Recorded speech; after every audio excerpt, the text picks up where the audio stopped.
Day 1 of the National Consultative Dialogue on Small-Scale Mining saw a series of interactive sessions which highlighted the myriad of problems in the small-scale mining sector. Leading that session was former Lands and Natural Resources Minister Inus Afuseni. During the segment, speakers outlined from their technical point of view what needed to be done.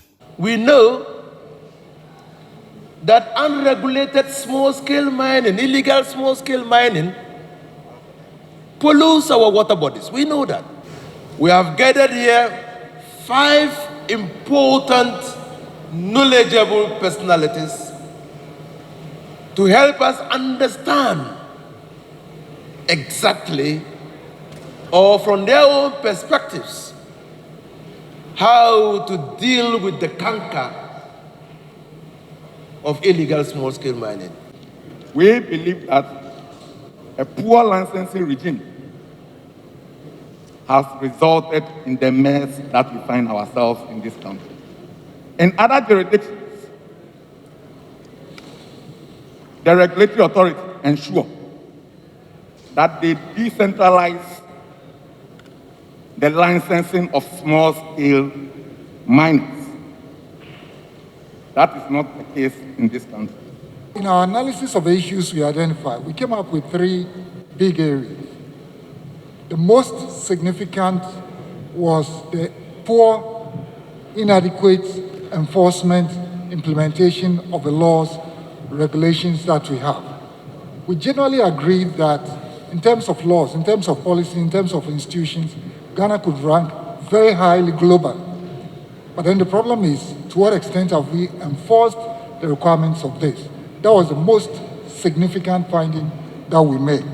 What we have to ask ourselves is, how do we get viable place for them to work? Now, as a nation, we have not done geological investigation of some of these areas. As for the blockout areas, they are there. So we will need to look for money, and I believe that by the time we'll be leaving here after 2 days, we will come to terms with the hard truth that, look, we have to find money in one way or the other to give to an institution that has a capacity. I'm talking about geological survey. They have the capacity to investigate some of these areas.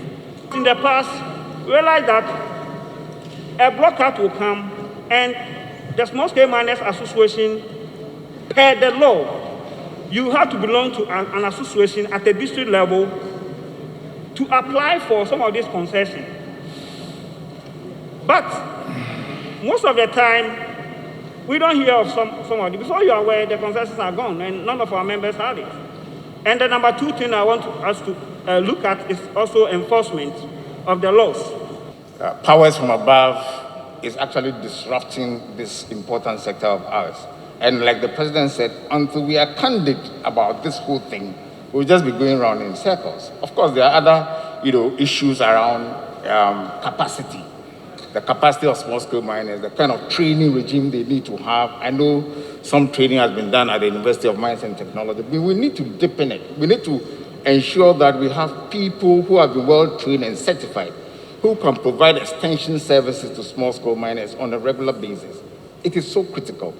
People who are certified should be a part of the condition of the formalization process.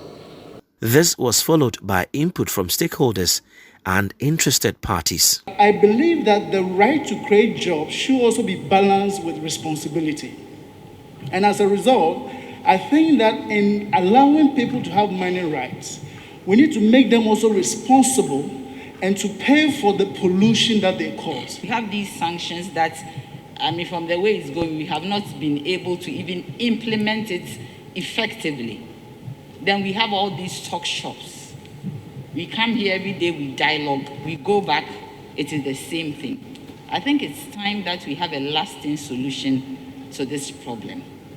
The law should be enforced, and those who are not doing the right thing should be sanctioned, rather than lump summing everybody and stopping the activities of those who are doing the right thing. Today's session saw various stakeholders making their input on how best we can solve the illegal mining menace. Tomorrow, which is Thursday, we'll see recommendations being put together and a communique will be released Then it will be presented to the President for onward implementation.